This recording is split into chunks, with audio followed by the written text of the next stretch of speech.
Ketika pemerintah menghimbau, mbok ya, kalau mau tadarusan pakai speaker dalam saja, sound system, jangan pakai luar. Oh, pemerintah anti Islam. Apa-apaan, Pak? Makanya yang ngomong begitu itu keciren, kopinya kurang kental. Kopinya kurang kental, mainnya kurang jauh. Coba Bapak Ibu sekali-kali punya duit ge, kalau umroh atau haji keliling nang Mekah, azan cuman untuk azan speaker itu, nggak boleh buat tadarusan, nggak boleh. Bahkan ceramah pun nggak boleh pakai speaker luar di Arab loh. Kurang Islam apa Arab itu? Pemerintah ngatur penggunaan speaker luar, toa, malah dianggap benci masjid, dianggap benci Islam. Pak, kasih tahu kali panjenengan. Alhamdulillah, ma syabbal huda wa haba wa ma takallama. Memang se-Indonesia ini negara paling bebas, Pak. Masjid aja paling bebas. Nang Arab itu bikin masjid itu pemerintah yang menentukan. Itu nang Arab. Makanya masjid di Arab, Pak, jauh-jauh. 1 kilo, 2 kilo, 3 kilo. Sekali lagi jajal keliling nang Arab itu, biar tahu. Di Malaysia 3 kilo, 4 kilo. Teman saya TKI di Brunei Darussalam, kerajaan Islam, rajanya sultan, syariatnya syariat Islam. Jarak masjid ke masjid 3 kilo, 5 kilo. Jadi kalau mau Jumatan naik bis, Pak. Kalau nggak ada bis, jalan kaki di Brunei Darussalam itu negara Islam loh. Di semua negara itu nggak boleh bikin masjid kecuali atas izin pemerintah. Nah di Indonesia alangkah banyak masjid nggak punya IMB, nggak punya izin mendirikan bangunan, Pak. 1 RT 2 masjid. Loh, coba lihat di sana-sana itu, Pak. Di Sukarame itu ada masjid yang jaraknya cuma 15 meter. Dua-duanya dipakai Jumatan. Dua-duanya pakai menara azan kenceng-kencengan. Yang paling gak enak khutbah Jumat, Pak. Ngapa nggak enak? Saingan suaranya. Saya khutbah di sini teriak, yang di sono teriak juga, Pak. Bingung makmum mau yang ngedenger khutbah yang mana? Karena kenceng pakai speaker luar. Kalau di Arab khutbah nggak boleh pakai speaker luar, harus pakai speaker dalam. Kenceng-kencengan, semua pakai menara. Bahkan di Jawa itu ada masjid yang cuman pisah jalan. Jalannya cuman selebar 5 meter, jaraknya 5 meter. Dua-duanya dipakai Jumatan. Sampai saya nanya, ngapain itu Jumatan? Ini Jumatan. Kata mereka, ini Masjid NU PKB, yang seberang Masjid NU P3. Jadi sama NU-nya, Pak, tapi beda partainya. Kalau bisa kita besok bikin Masjid NU PDI Perjuangan, Masjid NU Golkar, Masjid NU Demokrat, segitunya. Indonesia ini terlalu bebas memang. Yang penting ada lahan, yang penting punya duit, kita bikin masjid. Nggak dapat izin, nggak mau, pemerintah anti Islam. Jumlah masjid di Indonesia ini, Bapak Ibu, terbanyak sedunia internasional. Jumlah masjidnya saja, Pak, 800.000 masjid Indonesia ini. Belum musola. Musolanya 700.000 lebih. Jadi totalannya 1,5 juta masjid dan musola nang Indonesia. Terbanyak sedunia internasional. Ranking 1 kalau provinsi Jawa Barat, 60.000 masjid lebih, belum musola. Dengan musola lebih 100.000. Yang ranking 2 Jawa Tengah, 50.000 masjid lebih. Yang ranking 3 Jawa Timur, 48.000 masjid lebih. Yang ranking 4 Sulawesi Selatan, 14.000 masjid lebih. Yang ranking 5 Lampung. Keren juga ya, Pak. Masuk nominasi Lampung mah. 12.000 masjid lebih di Lampung ini. Keren Lampung ini. Masjid banyak betul, belum musola. Tapi yang terpenting itu memakmurkannya. Nah, saya sumbang saran, Babur Rahmah ini masjidnya sudah megah dan mewah.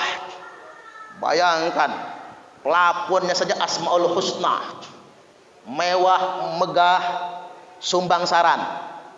Enggak usah dibongkar pasang lagi. Jangan gatal tangan itu, Pak. Ini mentang-mentang lantainya keramik ngapura nih. Mentang-mentang lantainya keramik, kita ganti granit nanti. Duit semua. Ini marmer ya? Oh, bukan keramik. Udah granit ganti marmer. Mana marmernya pengen marmer Masjidil Haram lagi, Pak. Umpama ya. Itu gatel. Mengapa Bapak Ibu? Bikin fisik ini mahal. Iya, Pak ya. Ingat kata Nabi, la taqumus sa'atu hatta yatabahan nasu fil masajid. Tidak akan terjadi kiamat kata Nabi, sehingganya manusia kerjanya cuman berlomba-lomba mempermewah masjid. Tuh kan, Nabi sebel, Pak, kalau umat ini cuman lomba-lomba mempermewah masjid. Ingat kata Syekh Abdul Qadir Al-Jailani, sesuap nasi yang engkau masukkan ke dalam perut orang yang lapar itu lebih baik daripada membangun 1000 masjid jami'. Pemerintah ngatur penggunaan speaker luar, toa, malah dianggap benci masjid, dianggap benci Islam. Pak, kasih tahu kali panjenengan, nang Arab Saudi speaker luar hanya boleh untuk azan. Mesir hanya boleh untuk azan. Malaysia speaker luar hanya boleh untuk azan. Nang Indonesia tadarusan semalam suntuk pakai speaker luar. Kita rasa itu benar. Ketika pemerintah menghimbau, mbok ya, kalau mau tadarusan pakai speaker dalam saja, sound system, jangan pakai luar. Oh, pemerintah anti Islam. Apa-apaan, Pak? Makanya yang ngomong begitu itu keciren, kopinya kurang kental. Kok saya dikasih teh sih? Bukan kopi ya. Pak Babin pengen kopi lah, padahal sebenarnya kopinya kurang kental, mainnya kurang jauh. Coba Bapak Ibu sekali-kali punya duit ge, kalau umroh atau haji keliling nang Mekah, azan cuman untuk azan speaker itu. Nggak boleh buat tadarusan, nggak boleh. Bahkan ceramah pun nggak boleh pakai speaker luar di Arab. Arab loh, kurang Islam apa Arab itu? 21 negara Arab, Malaysia, Brunei Darussalam juga begitu. Dan kalau di negara Arab, volume maksimal speaker luar 85 desibel. Indonesia, Pak, volume speaker luar aturan Menteri Agama 100 desibel. Mungkin orang Indonesia ini budak-budak kali ya. Orang mah 85, kita mah 100. Dan hanya di Indonesia, Pak, di mana speaker luar boleh bukan cuma untuk azan, tapi ada aturannya. Untuk sholat zuhur, asar, maghrib dan isya, speaker luar dipakai 5 menit sebelum azan. Kalau bahasa kita apa, buat puji-pujian gitu kan, buat wiridan dan lain sebagainya. Untuk sholat subuh 10 menit sebelum subuh. Hati-hati Bapak Ibu, tetangga masjid itu ada yang capek, ada yang kurang tidur. Tetangga masjid itu ada yang bayi, tetangga masjid itu ada non muslim. Tetangga saya ya Pak, rumahnya dekat musola. Tetangga saya nih dekat musola, 5 rumah non muslim dekat musola. Itu kalau bulan Ramadan dari jam 8 pagi sampai zuhur, emak-emak tadarusan, kenceng banget lagi suaranya itu. Orang non muslim itu nggak berani Pak protes, takut ribut. Cuman bayangkan Pak, kalau speaker itu corongnya ke rumah mereka. Saya sudah tegur emak-emak itu, bu kata saya, mbok ya kalau mau tadarusan pakai speaker dalam, jangan luar. Apa kata mereka? Kurang semangat. Neria ini berarti kan, kurang semangat. Jangan gitu Pak. Islam itu nggak boleh mendatangkan fitnah dan kezoliman kepada orang lain. Kan Nabi bersabda, "Idza shalla ahadukum linnas falyukhaffif." Kalau kalian menjadi imam, kata Nabi, orang-orang jadi makmum, sholatnya ringankan, bacaannya pendekkan, jangan panjang-panjang. Lo ngapa kalau jadi imam bacaannya disunahkan pendek? Fa inna fihi mudha'ifa wasaqima wal kabir. Karena di antara makmum ada orang yang lemah fisiknya, ada yang sedang menderita sakit, ada yang orang tua renta yang gak kuat lama berdiri. Artinya maksudnya begini, kita boleh hablum minallah, tapi jangan sampai kita tekun ibadah kepada Allah, tapi kita berbuat zolim kepada sesama kita. Itu maksudnya. Loudspeaker masjid, jangan sampai saking ngejosnya, saking semangatnya, saking sukanya dengan siar Ramadan, kita berlebih-lebihan dalam menggunakan speaker masjid. Akhirnya zolim kepada tetangga-tetangga masjid.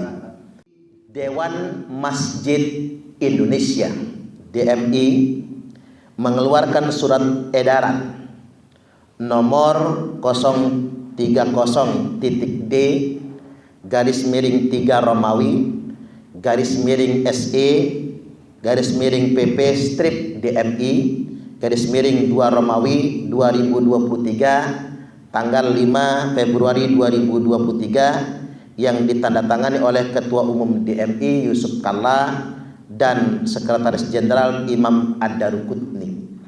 Bunyi surat edaran itu ada 5 poin. Poin yang pertama, agar para DKM takmir masjid melaksanakan bersih-bersih masjid bersama para jamaah dan mengkondisikan suasana datangnya bulan mulia Ramadan dengan khidmat semaraknya ukhuwah Islamiyah, ukhuwah wataniyah, dan ukhuwah insaniyah basyariyah. Kedua, agar masjid, musola, langgar dan surau disemarakkan dan dimakmurkan dengan menyiapkan program tausiah Islamiyah yang menyejukkan. Maksudnya adakan kultum, ceramah yang menyejukkan, memupuk persatuan dan kesatuan umat, bangsa dan bangsa sejalan dengan nama fungsional masjid sebagai jami', yakni berarti menyatukan atau yang mempersatukan umat dan bangsa. Jadi masjid tempat kita memupuk persaudaraan umat dengan berbagai macam latar belakang, dengan berbagai macam suku, afiliasi politik, preferensi politik, madhab, dan berbagai macam perbedaan boleh masuk ke masjid dan beribadah di sana. Maka kedepankanlah persaudaraan. Himbauan yang ketiga, agar penggunaan loudspeaker masjid, nah ini yang penting ya tentang loudspeaker, agar penggunaan loudspeaker masjid dengan pengaturan suara keluar tidak berlebihan. Indonesia itu negara yang paling tinggi volume keluar, volume loudspeakernya. Negara Arab itu 85 desibel, semua 85. Indonesia 100 desibel, paling tinggi Indonesia itu untuk loudspeaker masjidnya. Kemudian yang berikutnya, baik volume diatur tempo dan intensitasnya, yaitu intensitasnya 5 menit sebelum adzan zuhur, asar, maghrib, dan isya. Di 4 waktu sholat sebaiknya loudspeaker masjid luar dihidupkan 5 menit sebelum adzan, jangan terlalu lama. Kemudian yang berikutnya, untuk subuh 10 menit sebelum adzan subuh. Sedangkan kegiatan lainnya dihimbau menggunakan sound system dalam masjid saja, seperti kegiatan kultum Ramadan, ceramah, tadarusan, ya, dihimbau pakai sound system dalam saja, sesuai surat edaran Menteri Agama nomor 05 tahun 2022 yang telah disepakati oleh Dewan Masjid Indonesia atau DMI dan Majelis Ulama Indonesia atau MUI. Hal ini karena mengingat intensitas suara loudspeaker masjid, musola, langgar dan surau di bulan Ramadan ini akan meningkat lebih dari biasanya, sedangkan mobilitas kehidupan masyarakat tetap menuntut kebugaran dan tempo istirahat yang cukup. Saya ingin menegaskan begini di poin ini saya ingin tegaskan, jangan gegeran. Ada orang-orang oknum menurut saya yang sengaja menebar fitnah, seakan-akan pemerintah maupun Dewan Masjid Indonesia menghimbau pengaturan suara loudspeaker ini dianggap anti masjid, dianggap anti syiar, dianggap anti Islam. Padahal sebetulnya yang namanya tawa loudspeaker itu kan nggak ada zaman Nabi. Itu pun yang menemukan tawa pertama kali itu kan orang Katolik. Sebetulnya kan begitu. Maka speaker itu bid'ah sebetulnya, walaupun bid'ah hasanah gitu ya, bid'ah. Jadi jangan ngotot betul juga. Seperti yang saya katakan tadi, kalau di negara Arab speaker itu hanya untuk azan, hanya untuk azan. Nggak boleh buat tadarusan, nggak boleh. Loudspeaker luar itu nggak boleh buat ceramah, hanya boleh untuk azan saja. Nah, kita juga harus bijak tentunya kan. Kurang Islam apa Arab Saudi? Makanya sekali-kali keliling ya negara-negara Arab itu biar tahu. Ternyata cuman Indonesia yang bising banget suara speaker luar itu. Di sana mah nggak boleh. Makanya yang ngeramein, yang ngeributin urusan speaker itu menurut saya kopinya kurang kental. Mana kopinya ini? Kopinya kurang kental, mainnya kurang jauh. Kan begitu, negara Arab aja begitu kok. Kita aja yang berlebih-lebihan sebetulnya.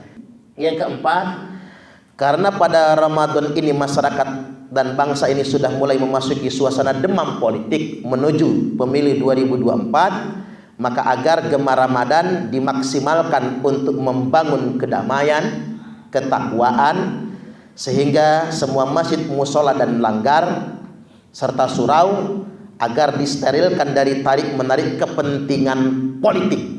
Ingat, disterilkan dari tarik menarik kepentingan politik dan politik kepentingan yang justru akan berpotensi memecah belah persatuan dan kesatuan umat dan bangsa, persatuan dan keutuhan umat dan bangsa. Poin yang kelima, agar DKM atau takmir masjid tetap menyampaikan pesan kuat agar seluruh jamaah tetap memperhatikan pola sehat dan aktivitas di masjid dan musola. Baik, begini, kita ambil pelajaran. Malaysia boleh memakai tawa hanya untuk azan saja. Di Malaysia tawa loudspeaker hanya boleh untuk azan. Itu Malaysia loh. Mesir melarang tawa selama Ramadan agar ibadah lebih tenang. Itu Mesir. Kurang apa, syekhnya banyak, ada Al-Azhar di sana. Arab Saudi hanya boleh pakai speaker luar, hanya boleh pakai speaker dalam masjid, nggak boleh pakai speaker luar. Itu kalau di Arab Saudi. Dan untuk azan, sholat Jumat, sholat Id dan minta hujan saja boleh pakai speaker luar. Makanya nggak ada di Arab itu orang ceramah pakai speaker luar, nggak ada. Orang ceramah wang-wung speakernya di menara itu nggak ada. Hanya dipakai buat azan saja speaker itu. Itu Arab loh. Jadi kalau pemerintah kita mengaturnya bukan alergi Islam. Di negara Islam saja begitu aturannya. Kemudian yang berikutnya, India, pengeras suara masjid ilegal dipantau oleh pengadilan. Jadi kalau di India itu ditangkap gitu penggunaan loudspeaker yang berlebih-lebihan. Indonesia, penggunaan toa diatur Kementerian Agama, tapi tidak ada sanksi bagi pelanggar. Nah, Indonesia ini negara yang paling lembek dalam mengatur itu semua. Jadi jangan dibikin gegeran seperti orang yang suka memfitnah itu, seakan-akan anti Islam. Hanya di Indonesia penggunaan loudspeaker itu gak ada aturan, semau-maunya, sebebas-bebasnya, hanya Indonesia.